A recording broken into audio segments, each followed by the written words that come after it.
A book is something they haven't had, and it creates for them silence, a calm moment, but also this feeling of education.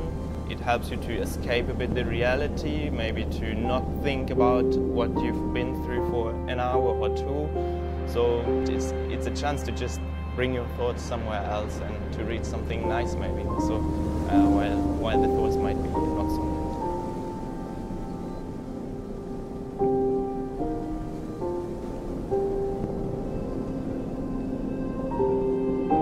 Salut, c'est Augustin, je suis à Syracuse en Italie, aux côtés de Bibliothèque sans frontières dont je suis le parrain depuis 7 ans. Bibliothèque sans frontières qui promeut l'éducation, l'information et la culture auprès des plus vulnérables et dans des situations d'urgence. Ce bateau, il s'appelle SOS Humanity, c'est un bateau de sauvetage de personnes réfugiées en mer et on y a installé une bibliothèque. Vous me suivez? On embarque.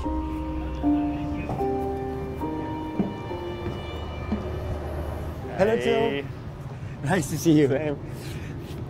Thank you for having us on the boat. So you're the director at SOS Humanity. Could you tell us more about your action? What do you do precisely? So SOS Humanity is a civil sea rescue association. That means we go out with rescue vessels like the vessel we are on right now, and we operate our rescue vessels in the central Mediterranean, which is the deadliest migration route in the world. And how many people did you rescue on this boat? With the Humanity One, we already saved about 2,500 people in about 2 years. And before we operated 2 other rescue vessels, the Aquarius and Ocean Viking, and all in all we rescued more than 37,000 people since 2016. Will you show us the ship? Of course. Great. This is the entrance, right? Exactly. So when people come on board, we shuttle them with our speedboats. So people come on board here, they are seen by a medical doctor straight away to see what's the medical condition. So there's a clinic here? Yes, we have straight away the clinic in the entrance, so we can bring emergencies straight in the clinic, and the rest of the people is brought to the aft-deck for registration and accommodation. We are prepared to accommodate 230 people, so we have multiple heatable and weather-protected shelters. We have sanitation area with toilets and showers, food showering for Muslims. Then we have a 24-hour tea station where people can just serve themselves. We have a protective shelter for women and children where no men are allowed. It's inside the ship with the women having proper beds.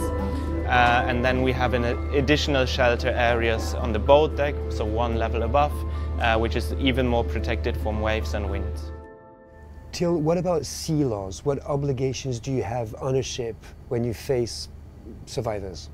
At sea is clearly stated, every ship, every captain who gets information about a distress case by email, by airplane, radio, or spotting it itself has the duty to render assistance without any delay. So it would be a crime not to give assistance? Exactly. One of the most shocking moments in 2016, people were freezing, so we started to wrap them into these emergency blankets, the golden blankets. And we had them because it's not so easy. And this person told me, thank you so much for treating us as if we are humans. For me, it was always the most important part of our whole care. Bring them back to normality, let them feel that they are humans and let them realize that they are equal to us. Maybe books have this mission too. For sure, for sure.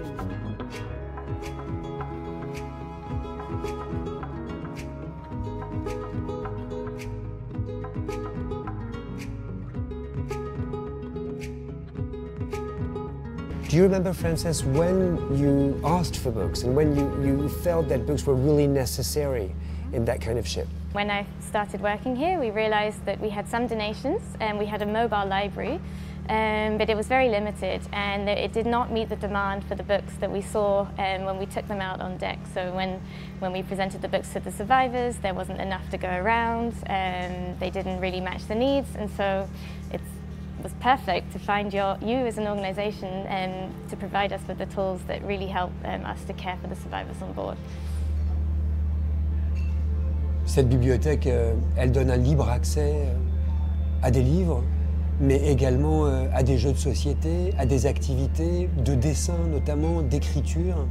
Et ce qui me marque vraiment dans ces activités de création, c'est de voir à quel point ce sont des témoignages, mais des témoignages pas seulement d'une expérience de l'adversité, des témoignages également de notre humanité.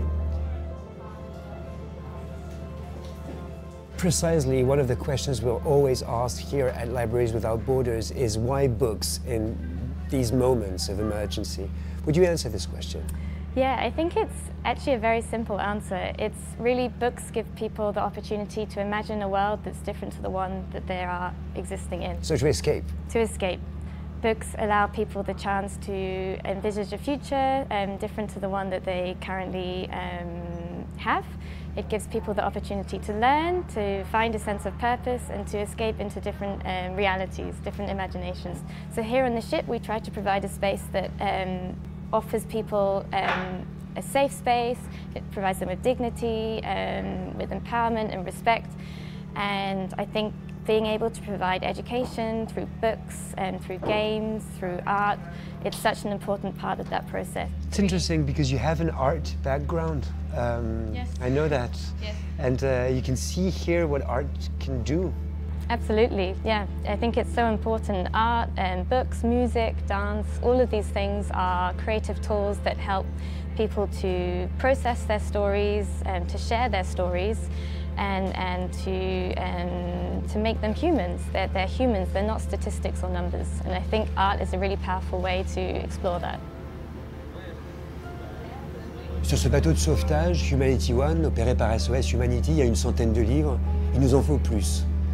Aidez-nous à remplir cette bibliothèque. Vous le savez, nos contenus ne sont pas décidés par nous, ne sont pas décidés par vous. Ils sont décidés par des gens dont c'est le métier, des bibliothécaires, des documentalistes, des médiateurs qui travaillent au plus près des bénéficiaires et qui savent exactement quel est leur besoin pour que le livre fournisse une aide psychosociale, pour que le livre permette d'aider à retrouver une humanité, une singularité, pour que le livre permette aussi de dialoguer, de raconter des histoires, pour que le livre nous rassemble. On a besoin de vous, soutenez-nous, soyez là.